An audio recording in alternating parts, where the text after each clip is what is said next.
In 5, 4, 3, 2, 1. What's up, guys? This is the Worship Leader Podcast. I'm Terry. And this is Josh. What's going on, y'all? As always, we have an exciting episode. But first, we're going to get a little caught up. Well, we kind of got a little caught up. We was off camera. We was just kind of talking and setting up and stuff and all that. But something I thought that I was going to ask you, and I just came to my brain, like school. How's school? School is actually, I was about to say really good. Okay, so it's really good in the sense of like grade-wise it's going really, really well. Thank God, because like it's part-time and not going to lie, I forget sometimes. I'm going to be honest, I do. I forget because it's like you go all day. Like that's the danger of like doing part-time and being online. Like if you don't like just like having on your mind like I have stuff to do, like you would literally get home and then like 11 o'clock at night, oh, I had homework. Like literally what happens. Yeah, like, especially like when you got a life, like literally, and you like you're I wouldn't call you a working student. I would call you a like life person that happens to be in school. Like you got a full life. Like you got a kid, you got a job and all that stuff. Like life. Like, oh yeah, I'm in school started. too. Like plus I'm in school. So yeah, I bet it would be super easy to forget when you're like that. Man, it's like a lot of it, you have to be like super duper intentional, like super intentional. Like it's gotta like you've gotta have like notifications on your phone, like there'll be time like I'll purposely leave emails unread as reminders so that like whenever I do go back to my email, because I don't check my email every day, bad habit.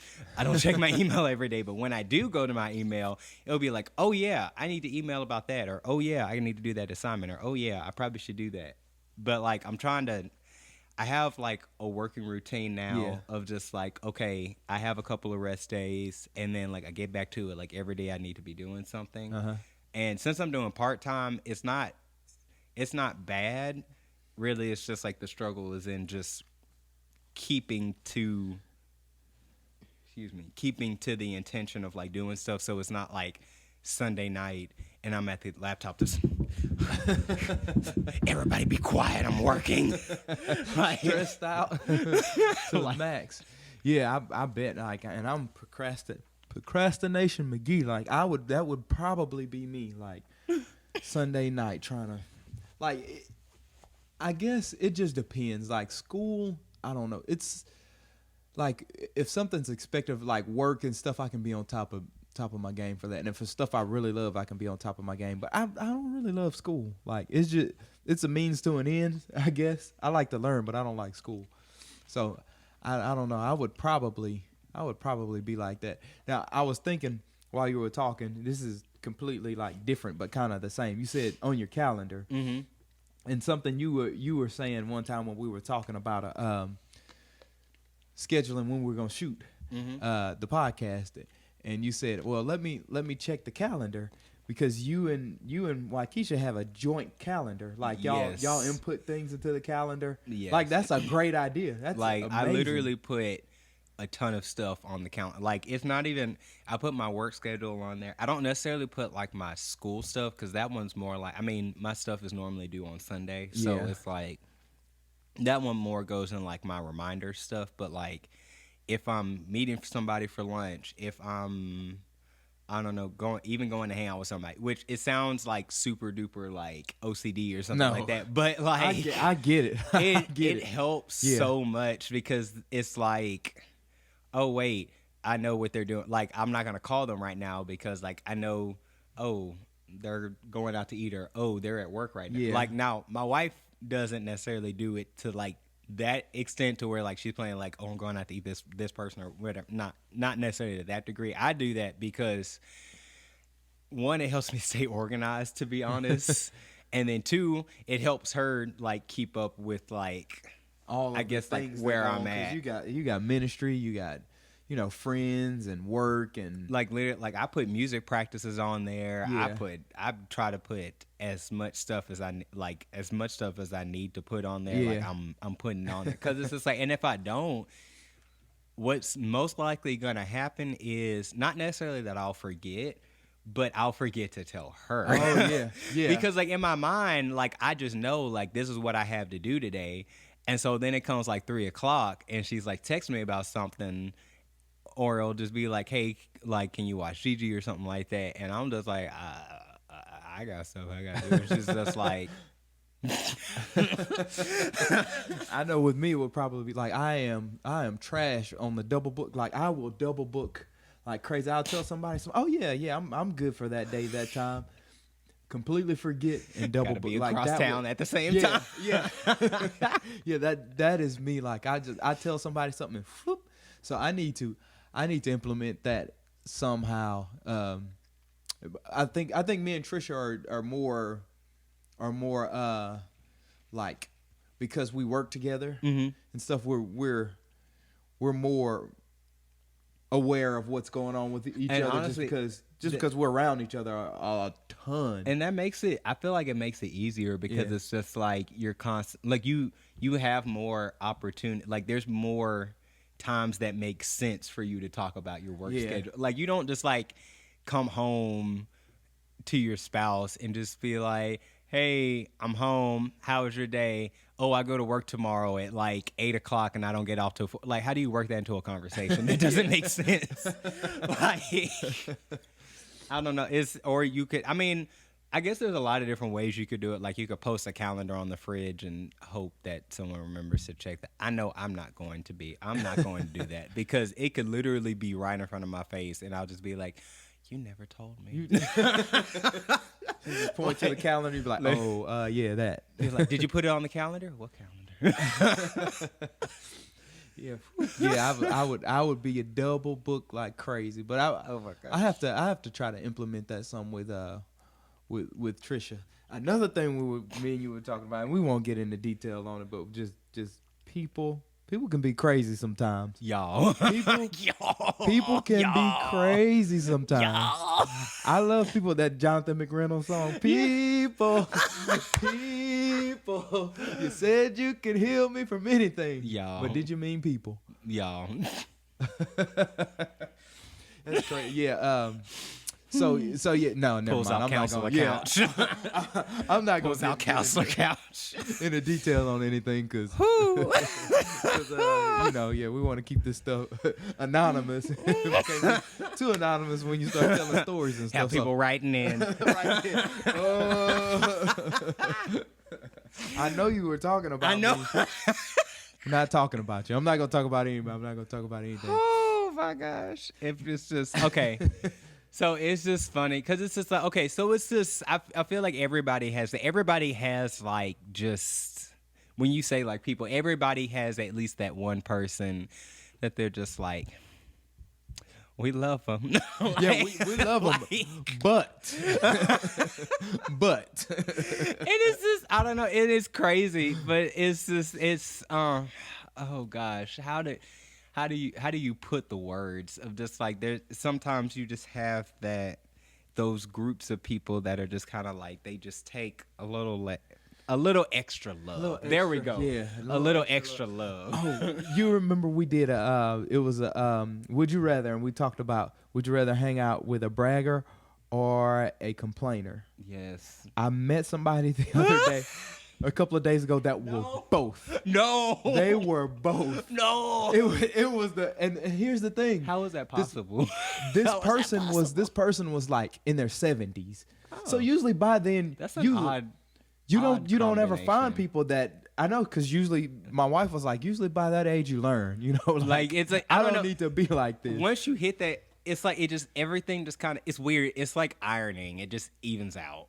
By that point, it's weird. And this person is, I don't even know their name. Don't even know this person's name. But he or she, they remain anonymous. Oh, that was good. Like I didn't even think about that. That's good. me and my wife went to a thing because I bought a thing. It's that. And at this thing, there was an early preview of this thing. And so some other people that had bought this thing showed up. And so it was just a bunch of people that didn't know each other. At this, by the way. but we bought this thing in common. So we were all there checking this thing out. And so the person in question, said person, they were there and they were talking about how great this thing was. And they were like, they had to be the center of attention. So they would say something real loud and make a comment about how great it was. But then there was a rep who was kind of showing us this thing. And this person, they would find something wrong with it. And they would say, well, I'm not the sharpest tool in the shed, but, and then they ramble off some kind of thing. And then the rep would be like, well, actually, that's not even what that is. What this actually is this. I like that rep. And then I like that rep. And then, there was some tension between two of the people that were there because not the rep. This was just people that were there to view the thing. Y'all had a good time. We had a good time. Like the guy was complaining about something, and then a guy sitting there, I guess he just must have got tired of it. He was like, well, everything for the past 5 or 6 years is like that. You can't even get a thing without this feature for 5 or 6 or whatever. And so the guy kind of got up and walked over, and then the guy had more to say. And this is a 70-year-old guy. You could feel the tension. Like there was never any words, but you could feel the tension in the room. And everybody's just looking around like. And so this guy would say how great this thing is, but he would also complain about it. So he would boast about it, and then he would also complain about it. And this is a 70-year-old guy. At one point, this guy. Let me turn my phone off or on silent because. Going up. So at one point, this guy was doing a demonstration. So this guy 70 plus. I said guy. Okay, so it's a guy. Cat's out of the bag. Cat's out of the bag. It was a guy. This guy was 70 plus. At one point, this guy was doing a demonstration. He was flat on his back. What? On the floor. What? Yeah, flat on his back on the floor for a demonstration. Had nothing. I wish I could tell y'all what this was. So you'd be like, this has nothing to do with being flat on your back. Like he was very interesting, and he was probably the most difficult person to be around that I've ever met. Like he was. So basically, you got to actually like try it out. What's that? Like try out the actual Would You Rather. Oh, for like the first time. Yeah, like, I got to try it out, and this guy was both, and. He would make all these little punchlines and things that were supposed to be funny, and you give him the. He probably got 2 real laughs out of everybody. Then there was somebody egging him on. And here comes trouble when it came around, and he would pick up just like that. So it was. Would you rather? I got a chance to experience both, and it was something else. Like it was noteworthy. This guy was so like. Off the rocker, it was noteworthy. I just had to mention it. Like he was something else. Shout out to you. I don't know if I would have been able to do it. I just would have not been able to buy the thing that day. I just would have had to miss out, and that's really unfortunate. But I just would have had to miss it. Yeah, so it's man. My wife really would have. She probably really would have walked out. Like, look, I don't have time. Well, for him, for you, sir, for you, for you. Yeah, I'm gonna go wait in the car. Let me know when it's done. So yeah, that was something else. That was quite the experience when we're talking about people and difficult people. He was indeed very difficult person. And speak of difficulties, smoothest transition on the planet. Speaking of like warm butter. difficulties, our next what we're going to talk about is worship leading, and what we want to talk about is worship leading when things are difficult, like when life is difficult, when there's trouble in life, when there's stress, when there's just things, like when life throws you the kitchen sink, like how do you stand up there and minister and smile through the darkness behind your eyes and just like how do you do it? Okay, so I'm sorry. Okay, so when you said darkness, it's you know where I'm going, right? It had me. Hello, darkness, It's my old friend. That's what I thought about. Every time, like, do you know how many times it comes in my head now? Like, zoom in, the church view zooms in on you. Hello, darkness, my old friend. I don't know why, but it's just okay. I'm sorry. Okay, woo. Okay, come back, Josh. I felt like that before sometimes, just being in front of people, and I just know it's just all when you're just like tapped out. Yeah, and it's like you could have been fine during practice, but then like and it's like countdown 5, 4, and it's like when it hits about like that 4 and like 32 seconds, it just hits you, man. I remember, like this is like, that's odd.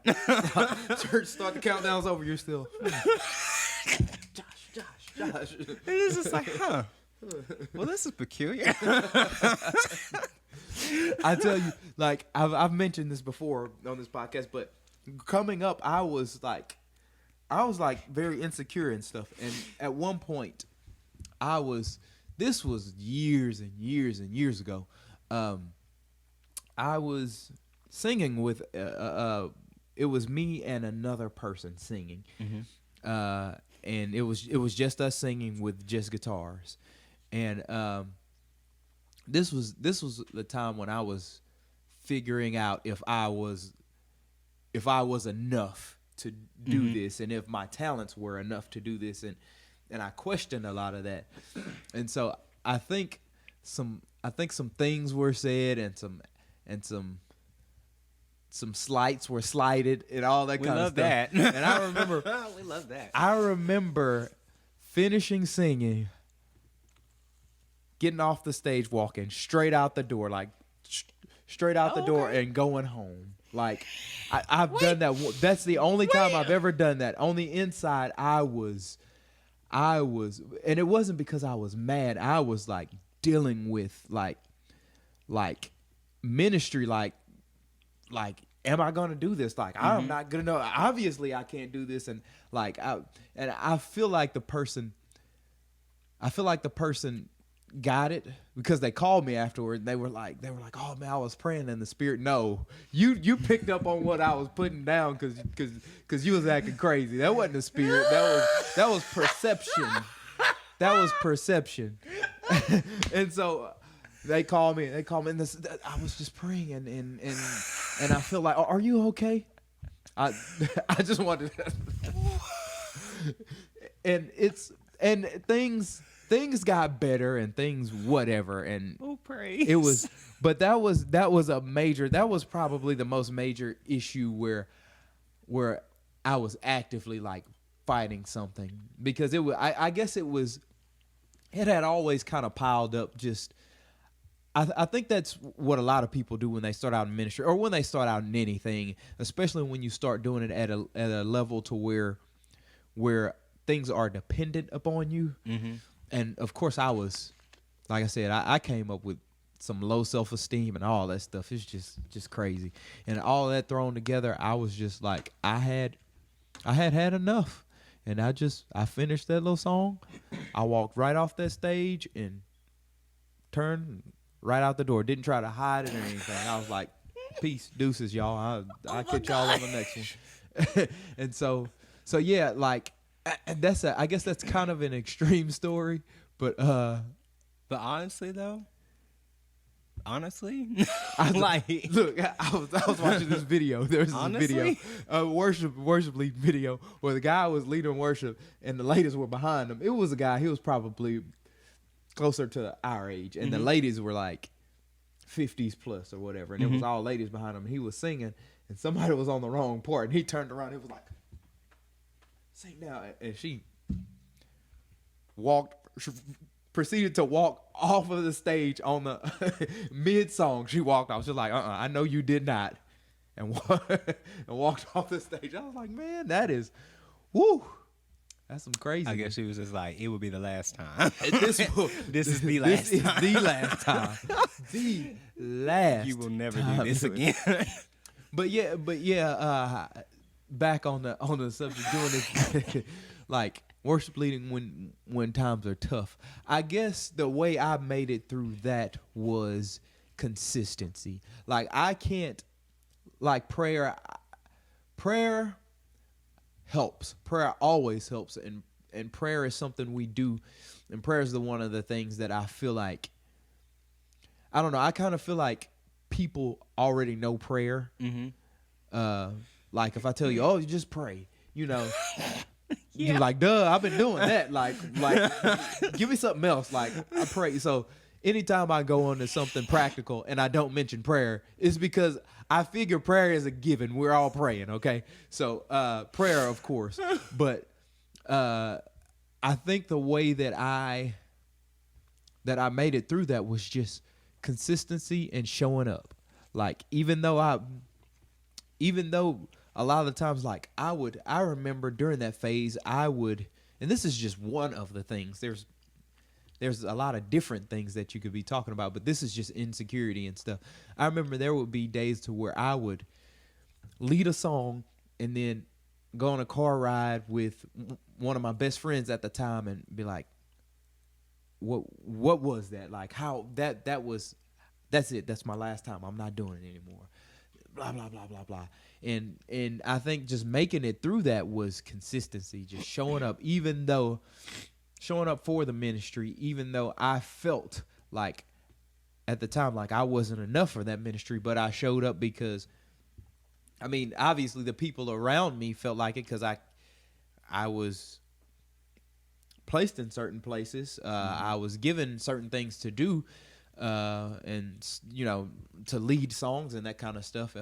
So I just had to trust the people around me, and trust their judgment when my judgment was super blurred and super like insecurity, and plus the devil and the powers that be, like the devil, it happens. They like anytime he can like throw something in to get you out of a ministry. Mm-hmm. If he can play on your insecurities and your weaknesses, he will. So when you stack that on top of all that, it like insecurities and stuff on top of like the enemy, it can be overwhelming. But I think if you're going through that, it's just important to trust the people around you. You're there for a reason.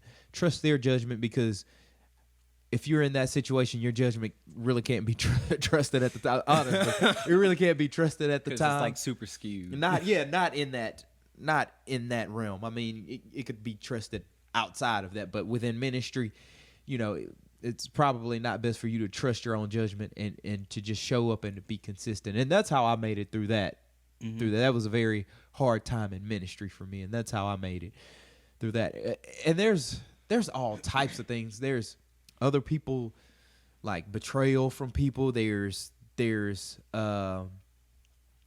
just things in your life, like life happens, or you may be going through like something in life, God forbid, going through like family breaking up and that kind of stuff. There's tons of things that when your life's a wreck, that there can be a place for this. What would you say, like going through things? What would you say would be the best way to to lean into it, I guess? Okay, so let's see. So I know, like there was a point. By the way, all of this has been unplanned, so Terry has no idea what I'm about to say. No clue. Genuinely has no idea, and I had no idea he was going to talk about that. But like, so there was a point when like I was worship leading under some like super serious depression, like not like, oh, I'm depressed, no, like legitimate depression, like suicidal thoughts, everything. Like it was great, great times.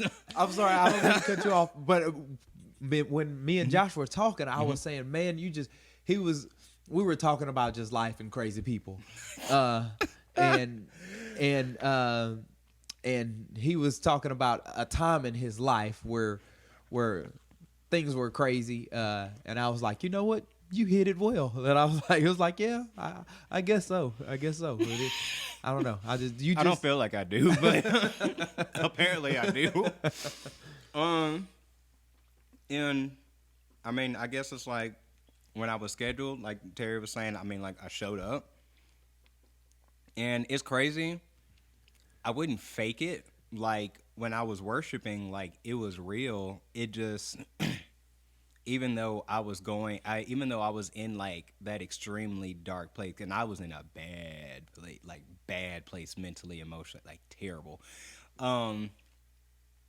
Even though I was in that place, basically what helped me with that is just knowing why I'm even like up there doing that. Yeah. And like, okay, so like when I'm as a worship leader and taking like just even as a minister, as a person of God, like when you step forward into something, and it doesn't even necessarily have to be like a platform thing, but like when you step forth and you're, even if it's just like ministering to somebody on a day-to-day basis, or like just trying to be a good witness of Jesus to somebody, like what helps you basically not necessarily put it on the back burner like it doesn't matter, but like help you minister in spite of, is just like understanding like this is what I like. I know why I'm here. Like I understand the purpose of what I'm here to do. Yeah. Because the thing is, like, I could have easily like just withdrawn,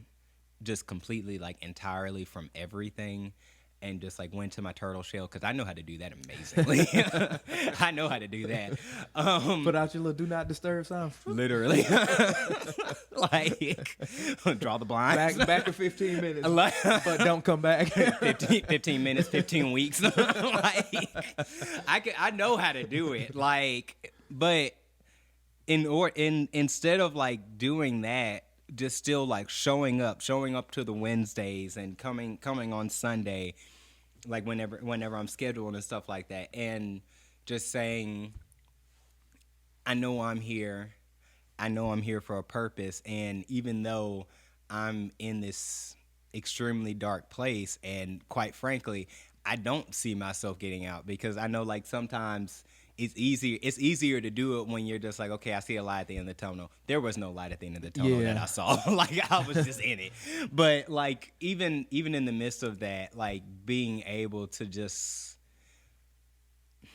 look at my purpose and let the purpose be greater than the situation at that moment. Okay. Yeah, so I've had a few questions come to mind that while you were talking. So, how when you were worshiping through depression, and this is a really, really good example, or life example that you're using, because tons of people do this, because like what I didn't realize until you were talking, but what my situation led to me leading under depression. Like a lot of things segue into depression, like a lot of life situations and stuff. So this is I think we should cover depression we should stay on this for a while. Honestly. Because most of the time when your life is going through it, depression it creeps up on you too. It's like, an effect of it, like it's a side effect of whatever's going on. So yeah, I like to stay here for a while. So what my question is, like, how long after, like, okay, so you're depressed, you're up there, you lead worship, and the night's over. So how long was it before, or how quick was it, or what time frame was it before you were depressed again? Was it like an instant thing, or was it like a few days, or? It's okay, so it's kind of weird, because the thing is, like, and I know like other people, like people are different, and they handle like emotional states differently. Like for me, when I know like I'm in like a particular place, and I'm just like, okay, right now I need to stick a pin in that. While it is not necessarily the most healthy, it's not necessarily the most healthy mindset to have, of just like, I'll just stick a pin in it. That's basically what I do in that moment, to where like, I'm just going to stick a pin in this and come back to it. Yeah. As crazy as that sounds. I'm gonna stick a pin in that, come back to it, and basically get back in my car, and then whoosh, there it is. Essentially. And now, like, thinking back on it, it seems like it was more like a subconscious thing. Like, I wouldn't, like, consciously, well, I say that I wouldn't always consciously do it. Like, sometimes, like, if I was in public, especially like if I was at church and I felt like it was trying to come on me, I would literally, I don't know if I literally, it would just be like a get back in there, like, stop it, we're in public. like that's that sort of thing where it's just like, stop it, Like Jekyll and Hyde, just stay in there. Literally. Like, it is crazy, but it's like you get, well, let me rephrase. I had got to a point where I was a master at switching faces. And super not healthy, by the way. Extremely unhealthy. Please get help. Yeah. But I had become a master at switching faces and putting masks on and matching, basically, like, to the point where, like, I could do it just enough to where people wouldn't ask questions, or if, like, they noticed something was wrong, not to, like, they wouldn't know to the degree of how wrong it was. Yeah. And so, again, and it's crazy, it's literally God, because, like, but then, like, I could minister or, like, sing and worship, and it would be completely genuine, completely real, completely just there, even though, like, I had all of that stuff going on, and it was just all of this, I guess you could say, like, pressure, like, up here. Yeah. And, like, just having all this, junk down here, pressure up here, it's insane. Like, and I think one of the dangers is, like you said, of the switching, like, faces or whatever. Mm-hmm. I think one of the dangers is depression kind of numbs you. And the thing is, yes, if you don't watch it and you continue through that season to just switch the faces and not seek out help and not try to change, then sometimes you can become numb to the spirit. Like, you can be up there and the depression, like, it's supposed to stay here, but it starts affecting, like, you as a worship leader, and it starts to affect your sensitivity, just that numbness.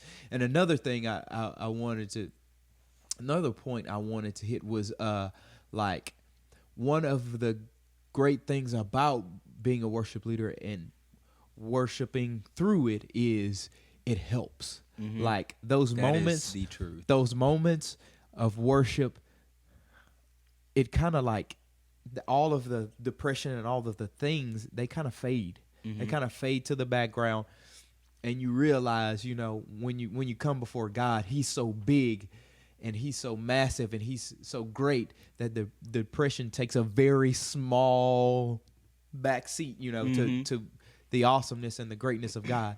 And even if it's for those however long it is, you're able to see that, and it's like a shot in the arm, I guess, or it's like, it gets you through. It gets you to the next one, because sometimes you're on the ropes and I just need to get from one moment to the other, and worshiping through it kind of helps us get from one moment to the other. Because I'm gonna be honest, like, for me, worship is an outlet. And especially, like, when I'm going through things, it's a safe outlet, because, like, it doesn't matter, like, how many people are there or how loud I am. Like, God knows where I'm singing from and what that flow is coming from. Like, when I'm singing that song, He knows what that is about. Yeah. And I'm going to be honest, when I was going through that depression, something that the Lord had directed me to do was, like, this was like multiple, I forgot how many days. I think it wasn't even a week, I don't think, but it was multiple days. He had me go to the church and just walk, and it's going to sound weird, like, not walk and pray, but walk and sing. Yeah. And, like, just find a song. Like, he was like, it doesn't even matter what song you sing, but you need to just go sing. And I'm going to be honest, like, whenever I would do it, I wouldn't always feel anything, And part of that is because like I had got to the point where like I was so determined not to have a breakdown that I had completely just shut down. Uh-huh. Not to the point where like I couldn't feel God completely, but I was already. The numbness was setting in. Yeah, like I was in that direction where it was just like it was a struggle. Like I was there. Like I was going through times throughout. Like I was going through those times where I wasn't feeling God. Yeah. Like I had to really work for it at some point. And in life, you know, I've been there where a song is all you have. Like like words, you're not, for whatever reason, you're like, God, I don't have it. I ain't got it. Like, I ain't got it. I ain't got it. And in those times, sometimes like there's been times where I was like that, was God, I ain't got it, and I just hum or sing, and it gets you through. Like it does. It gets you through. And it's like it's crazy because like on paper it doesn't seem like it would, because it's just like, how does singing a song that probably has nothing to do with what you're going through? Right. Yeah, sometimes it has nothing to do with what like if you're going through depression, you don't feel like singing about the goodness of God. Right. Like you're in the dark place. Yeah, like, right. But it's like it's something about like when you're just singing and you are just putting all of that emotional stress and all of that just whatever into that just it is that release that you've been looking for. Yeah.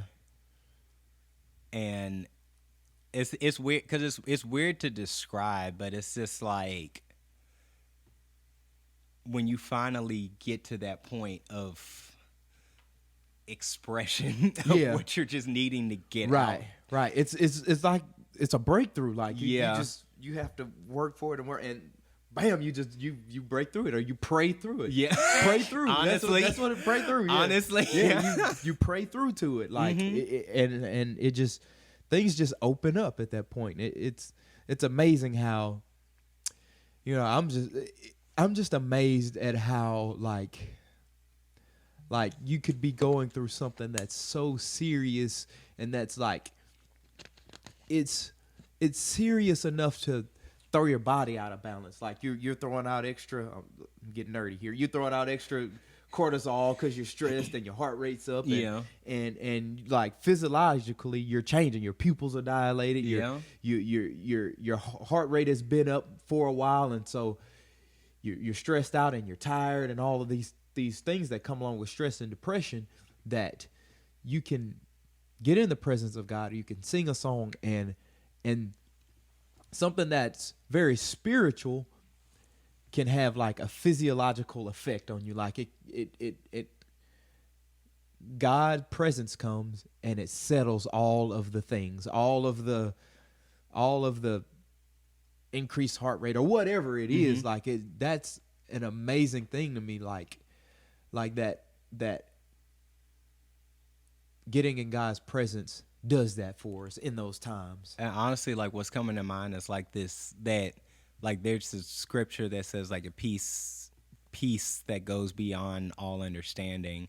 And it's like, that's basic, like what you just described. For me, that's it. Like when like you, because the thing is, it's crazy. To cut you off. Like that's literally. I was just saying, I don't understand. Yeah, peace literally that passes all understanding.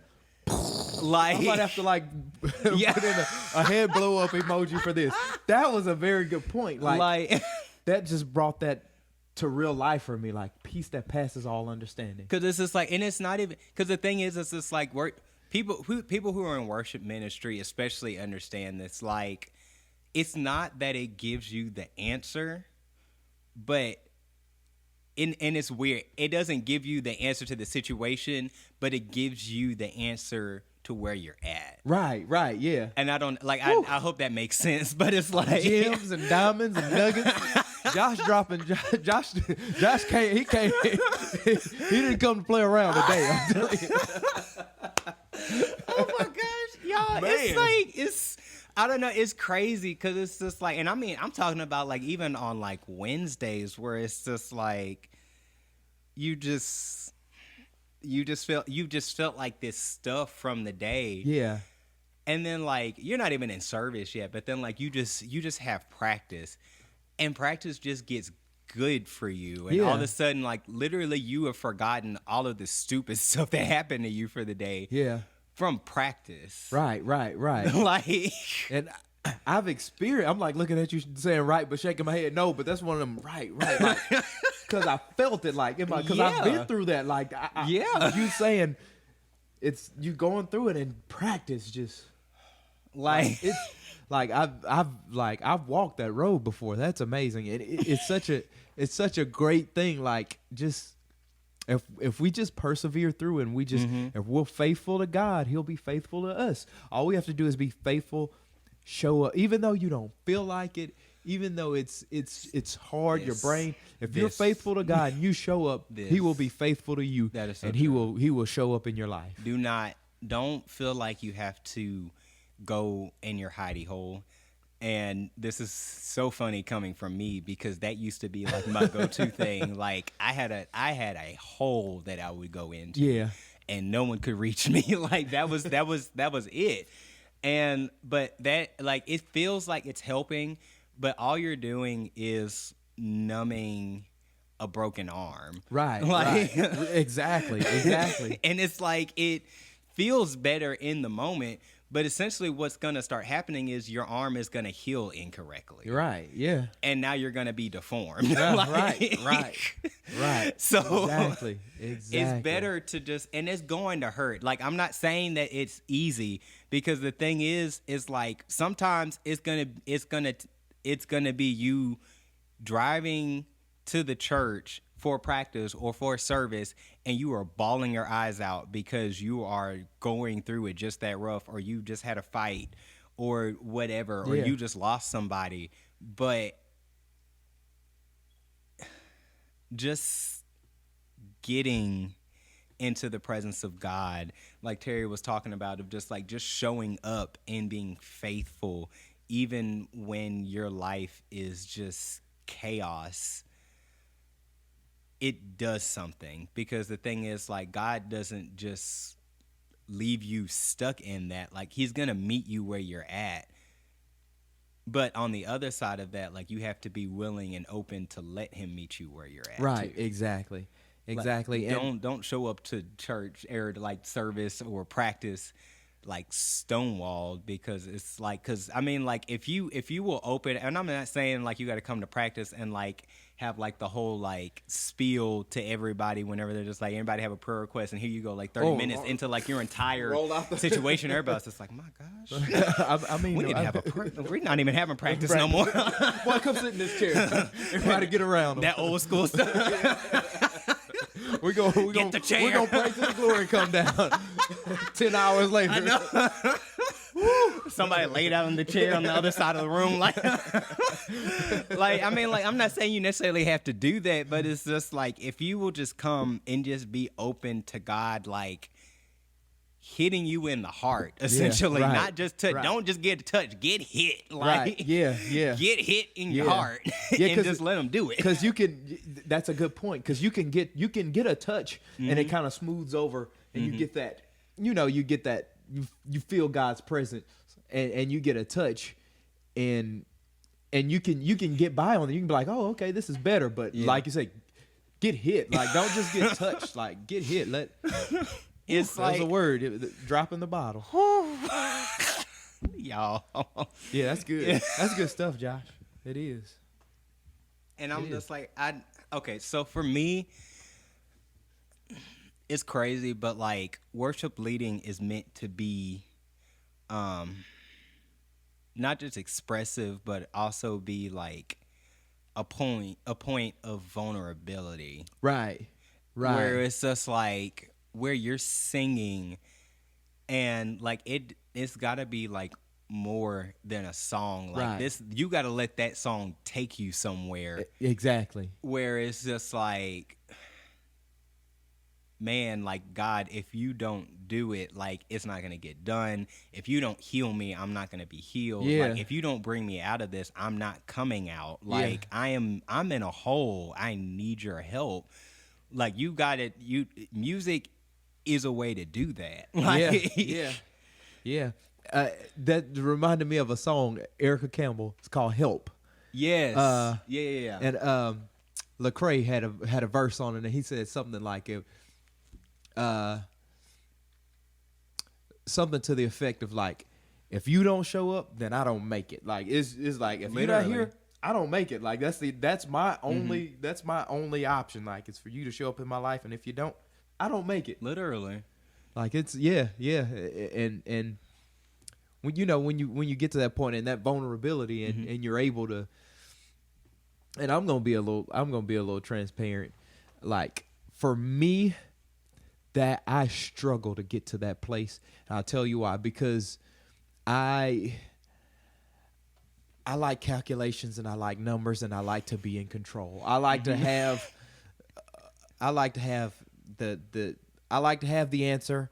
And if that answer doesn't work, I like to have a backup answer and a backup answer for that answer. Yeah. And sometimes you got to get out of that and you got to say, God, this is like, forget all that junk. Like I ain't got it. It's like this is it. This is it. Like I'm just here and this is it. I don't even know what to say. I'm just here.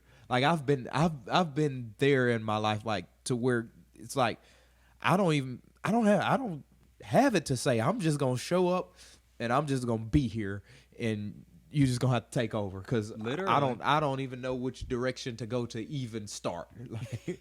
And honestly, like I'm glad you said that because it's just like I think sometimes there's like this mentality of like, oh, like I'm in front of people, so I got to have it all together. And it's just like, fun fact, you're in a room of 10 people. Half of those people don't have it together either. Right. You are probably not the only person that drove to church that cried that whole morning. That is the truth. Like if everybody literally went around the circle and had like an honest moment of how their day was actually going and not did the whole lying thing that we all do. It was just like, how's your day going? It's going great. It's going great. The slow fade of the smile. It's great. Literally. If you just stay there and watch for a few seconds, smile. Just stare them down. Great. It's just like, you're lying to Hello, me, ain't darkness, you? my old friend. It'll show up. It'll show up. It's there. Wait. You just gotta wait on it. You just gotta wait. You just gotta wait on it. Wait them out. Wait them out. But it's like it's true because it's just like we literally lie to each other every week of just like, how's your week going? Oh, I'm going blessed and highly favored in the Lord. Been kickboxing with the devil this morning. Like, be honest. Yeah, that's the truth. And it's like we got it like going back to the whole like vulnerability thing. Yeah. Like you got to don't be intimidated just because you're on a platform to have that moment with God where you like. I'm not saying that you just like completely spaz out and like turn like 50 flips in the air or something like that.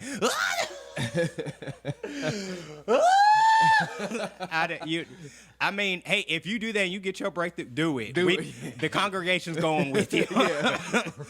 You fall out, we all fall out. I'm just saying. But like, I mean, like, don't be afraid to have that moment where like when you're singing and like if the tears start coming, don't stop them. Let it happen. Right. If you're having a moment where God is like hitting you, let it happen. Yeah. And in my life, I've had to deal with that, stifling the tears and stuff. Cause quench it. That's something you could like, you try to stifle them and try to wipe it real quick. So just stop it. Stop it. And why? Like, why? Why? What? Fear. Fear. Just, it's like, why do that? Like God, like if God moves you to tears, or even if it's not God, even if it's brokenness that moves you to tears, like God takes brokenness, like God loves brokenness, and to like stifle brokenness and like, what are you thinking? I'm talking to myself right now. Like what are you thinking to be broken and to like, Suck it up. no, I gotta. They gonna think I'm crying about whatever.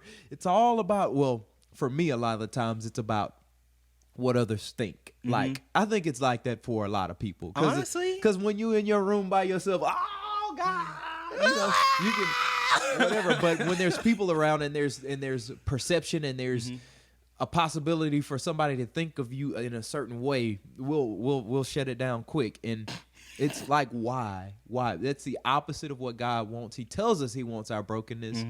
And if we get to a point to where we're broken, even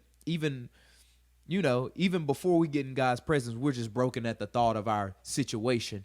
God can take that and he can use it. And honestly, like,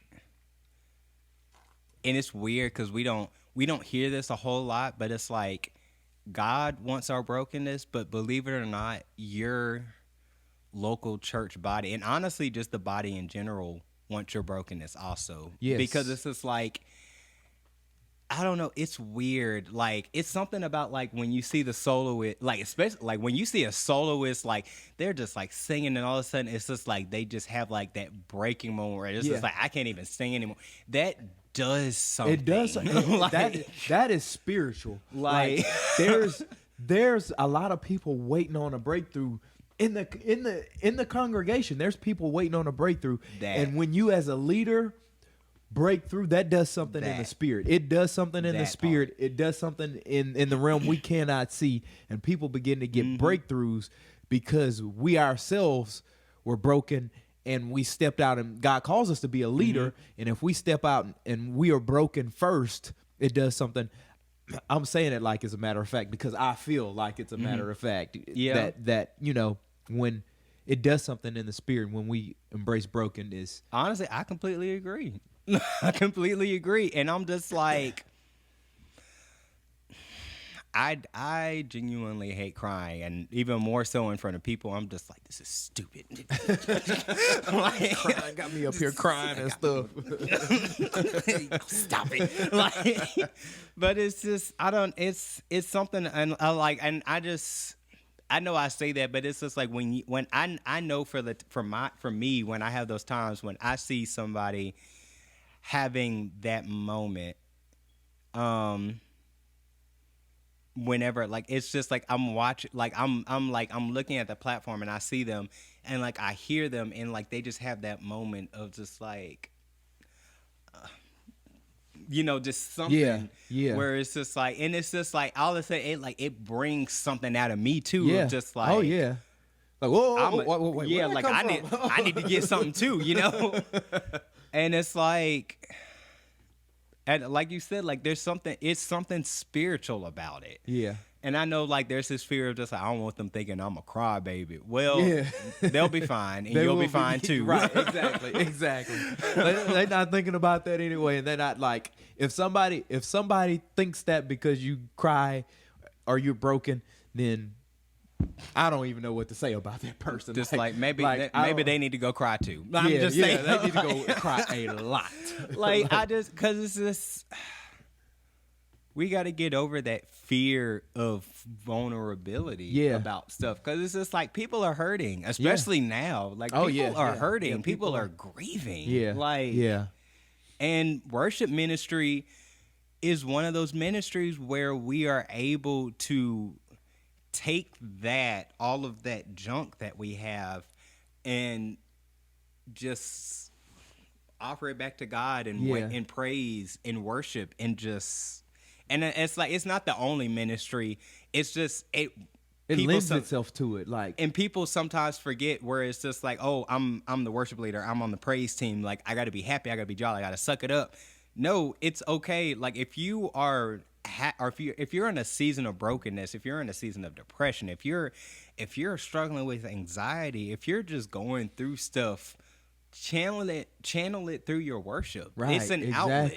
Exactly. Yeah. It doesn't it doesn't have to be a mask. Right. Like, exactly. And honestly, if we're going to be honest, God sees it and people can see it also. Right. Because it's just like when you're trying to like suck it all in, like it makes you rigid. It's weird. Like people that know what to look for, they can just tell like something's just off. Yeah, like, something's it just didn't feel real today. Right, You know? right. Because it's just like you're too busy trying to hold the stuff back that you also held back your praise. Right. Like, Yeah. Right. Exactly. Yes. And That so- is exactly. And it's like at the end of the day of just like, is it worth it? Is it worth your praise and your worship to God? Is it worth holding back on the congregation that you were called to serve to? Yeah. You know? Like Right. Exactly. Man, that's Josh. You own it today. You own it today, man. For real. Oh my gosh. This is coming Hey, out you of such a learned. real You place. learned. I was gonna say you learned in that season. Like Like- yeah, and it's great to have this opportunity to share it Yes. with others. I just that's not a plug or anything. I'm just saying it's Like, great honestly, for you to have this and to go through that and to learn all of this and to be able to like pay it forward. I guess that's amazing. and honestly, it's such a God thing because it's again with the vulnerability. Like there's this fear of sharing, but it's like there's so much healing that happens yeah. when we come together Yeah. and we just share like, hey, this is what I'm going through, this is where I've been mentally, this is where I'm at, like heart wise, like this is where I'm at and this is where I got. Yeah. This is what I got. Like, And that, you know? like you said, there's so much that comes through that and comes from that. Like I can just think of the times where I've been in a place where I was able to be vulnerable and I was able to speak real on the things that were going on with me, and it's amazing how you can feel the weight lifted off of your shoulders. You can feel a release of some sort just because you got it out. Like you got out your burdens and you were able to not only cast them upon the Lord, which we're supposed to do, but you were able to share it with the body, and they were able to pray with you and to share stories like, oh yeah, I know what you're going through, man. I was going through that last week, or we're going through that together. I'm going through it now. We need to pray together. Like literally, you'd be surprised, like what sharing ourselves in a safe space can do. It's amazing. I love it. Yeah.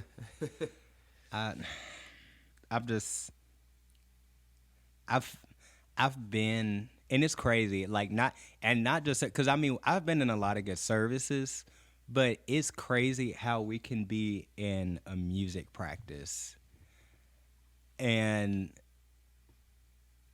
we'll just be practicing a song or something like that, and then like the presence of God will come through. That's why I love choir practices, because it happens just about every choir practice I've ever been to at this church, where it's just like we'll just be singing a song and just like we're just practicing. We're supposed to be going through parts and stuff like that, and we're singing the song, and all of a sudden like God just like comes through. Like when we were doing the practice for the district choir, we were singing that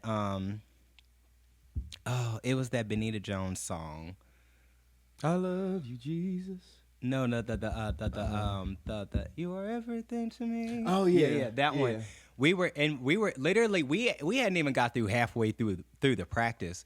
We were just singing the song, and it was just like it like literally from the beginning of the song, like it hit everybody, and it was like all of a sudden it wasn't even practice anymore. Like everybody was having their own moment, and people were crying, hands were lifted up, and all of a sudden we had like a whole like it turned like a whole prayer meeting. People was falling out. We were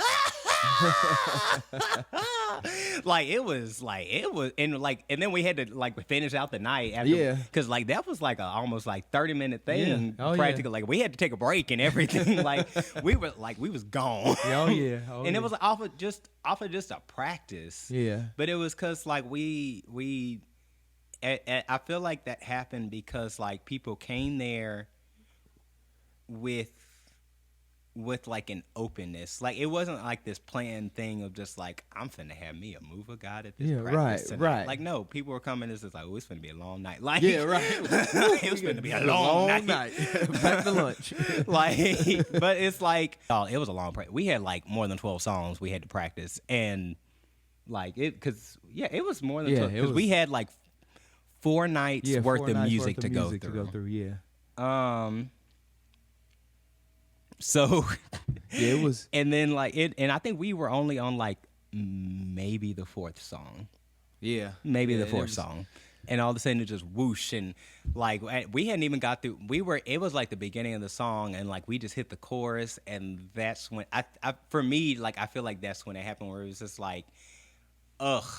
Yeah. Like, and then like from then, like literally, like I mean, yeah, it was happening through the verses, but like when everybody like came in on the chorus and it's like, your glory still the same, everybody was, is this still the same? Like, like I'm in the wilderness right now. like literally, and it was like we just it went when I tell you, like it like went off. That entire song. Yeah, and I think all of this is the answer to all that we've been talking about is the answer to worshiping through, like, just when life is giving it everything it's got. I think just being consistent and showing up, and when you show up, have an open heart and let God move through you, and let God work through you, and let God do what he wants, and don't be afraid to be open and vulnerable. Josh has got to take off here in a little bit. We're gonna and I gotta go get the child from daycare. Yeah. And so we're gonna go ahead and wrap it up. I think that's everything. And as always, go and check us out. Hit a like. We got a few 5-star ratings on Apple. What is Apple Music? I think it was the Apple Podcast. Apple Podcast. Thank you. Yeah, thank you so much. If you want to help by us the out, way, you want to help us out, just go rate it 5 stars, of course. And that helps us a lot. That helps get the word out to everybody. I really enjoyed this episode. I think it honestly. was. And I think again, it was this really was like needed. completely unplanned. Completely, like literally, yeah. Terry was just like, "Man, I don't know what we're gonna talk about." And literally, like it was like a spur of the moment thing. Like you were just like, "How about we just talk about this?" And and I think it's really needed. And I feel like it's one of those, on a special episode of like the serious one, the Fresh Prince of Bel-Air. I know. It's like serious before. But yeah, this was a great one, guys. Once again, we'll see y'all in a couple of weeks. If you know somebody that can resonate with this, share it with them. It's a really good word. And I think this conversation, we need to keep it going in some form, because this is needed. So guys, we'll see you in a couple of weeks. Thank you for tuning in, and until next time, peace.